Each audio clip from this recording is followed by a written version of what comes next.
લૂંટ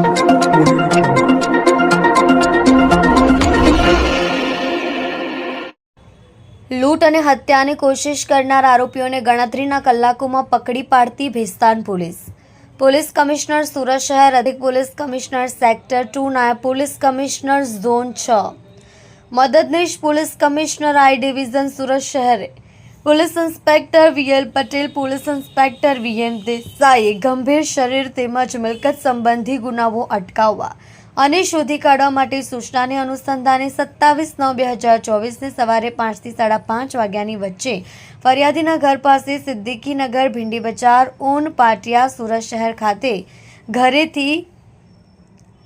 દિવ્ય ભાસ્કર તરફ જતા રોડ ઉપર જાહેરમાં 3 અજાણ્યા ઇસમો આશરે 25 થી 30 વર્ષનાઓએ ફરિયાદીના ઘરમાંથી રોકડ રૂપિયા 4,000ની તથા ફરિયાદીનો સેમસંગ કંપનીનો ઓરેન્જ કલરનો મોબાઈલ ફોન જેની કિંમત આશરે 1500ની મત્તાનો મોબાઈલ ચોરી કરી ભાગી ગયા હોય, જેઓએ આ કામના ફરિયાદી તથા સાહિદ પ્રતિરોધ કરતા આરોપીઓએ તથા સાહિદ ઉપર તીક્ષ્ણ હથિયાર વડે જીવલેણ હુમલો કરી ફરિયાદી અને સાહિદને ઈજાઓ કરી મોબાઈલની લૂંટ કરી ભાગી ગયેલા હોય, જે બનાવની ગંભીરતાને લઈ અત્રેના પોલીસ સ્ટેશનના સર્વેલન્સ ટીમની અલગ અલગ ટીમો બનાવી આરોપીઓની શોધખોળ કરતા હતા. દરમિયાન assistant head constable Jatin Pravinchandra Mahesh Ranchhod,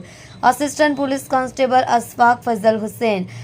LR Gunjan Bharatbhai નાઓએ હ્યુમન તેમજ ટેકનિકલ એસોસિએશનને આધારે ગણતરીના કલાકમાં આરોપી શેખ તોહેબ ઉર્ફે ઝુનેદ સલીમ શેખ, ઉંમર 21, રહેવાસી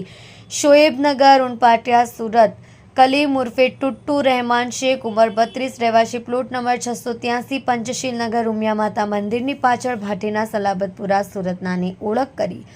પકડી પાડી કાયદેસરની કાર્યવાહી હાથ ધરી છે, જેમાં ઇમરાન ઉર્ફે મીઠા, રહેવાસી મીઠી ખાડી, લીંબા, સુરતનાને વોન્ટેડ જાહેર કર્યો છે.